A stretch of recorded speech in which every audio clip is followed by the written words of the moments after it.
গৰৈমাৰীৰ পৰা বিৰুবাৰীৰ মাতৃগৃহলৈ আহিছিল পৰিয়ালটো।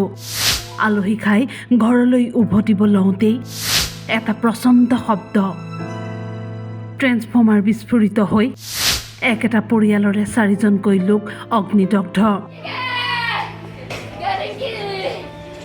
আলহী খাবলৈ আহি ভয়ংকৰ বিপদৰ সন্মুখীন হ'ল এটা পৰিয়াল। গৰৈমাৰীৰ পৰা বিৰুবাৰীৰ মাতৃগৃহত আলহী খাবলৈ আহিছিল পৰিয়ালটো। কিন্তু ঘৰলৈ উভতাৰ সময়তেই সংঘটিত হ'ল এক কৰুণ ঘটনা। পৰিয়ালটো গাড়ীত উঠিবলৈ লওঁতেই এপাৰ্টমেণ্টটোৰ সন্মুখত থকা ট্ৰেন্সফৰ্মাৰটোৰ যান্ত্ৰিক বিজুতি ঘটে আৰু মুহূৰ্ততে জুয়ে আৱৰি ধৰে বলেৰো গাড়ীখন। বিস্ফোৰণটোৰ ফলত তলতে ৰৈ থকা ৰিংকি তিৱাৰী, মীৰা তিৱাৰী সহ একেটা পৰিয়ালৰে 4জন লোক অগ্নিদগ্ধ হয়। মোৰ 2 মিনিট হোৱা নাই, মই দৰ্জাখন মাৰিলোঁ, মাহি ক'লে 5টা মূলৰ বেগটো লৈ আহ বাবা, মই ইয়াতে আছোঁ। নাম কি?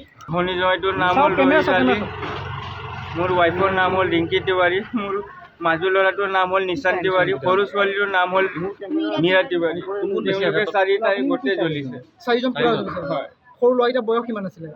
সৰুটোৰ 7 বছৰত সোমাইছিলে আৰু সৰু ছোৱালীটো আপোনাৰ 5 বছৰত সোমাইছিলে।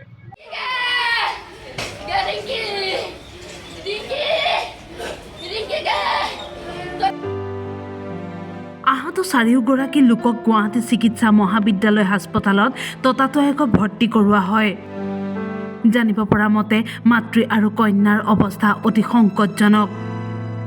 ঘটনাটোক লৈ এতিয়া কান্দোনত ভাগি পৰিছে পৰিয়ালবৰ্গ। আলহী খাবলৈ অহাই যেন কাল হ'ল পৰিয়ালটোৰ। গুৱাহাটীৰ পৰা ৰঞ্জন হাজৰিকাৰ সহযোগত নিউজ ডেস্ক, টাইম-ইট।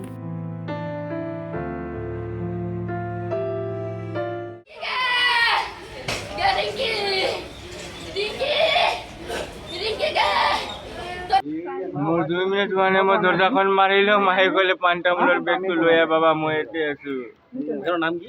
শনি জয়টোৰ নাম হ'ল ৰোহিত আলী, মোৰ ৱাইফৰ নাম হ'ল ৰিংকি তিৱাৰী, মোৰ মাজু ল'ৰাটোৰ নাম হ'ল নিশান তিৱাৰী, সৰু ছোৱালীটোৰ নাম হ'ল মীৰা তিৱাৰী।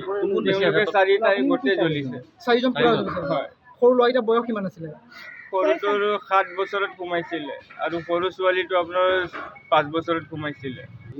মোৰ 2 মিনিট হোৱা নাই, মই দৰ্জাখন মাৰিলোঁ, মাহি ক'লে 5টা মূলৰ বেগটো লৈ আহ বাবা, মই ইয়াতে আছোঁ। নাম কি? শনি জয়টোৰ নাম হ'ল ৰোহিত আলী, মোৰ ৱাইফৰ নাম হ'ল ৰিংকি তিৱাৰী, মোৰ মাজু ল'ৰাটোৰ নাম হ'ল নিশান তিৱাৰী, সৰু ছোৱালীটোৰ নাম হ'ল মীৰা তিৱাৰী। তেওঁলোকে 4টাই গোটেই জ্বলিছে। 4জন পুৰা জ্বলিছে। হয়। সৰু ল'ৰাকেইটাৰ বয়স কিমান আছিলে?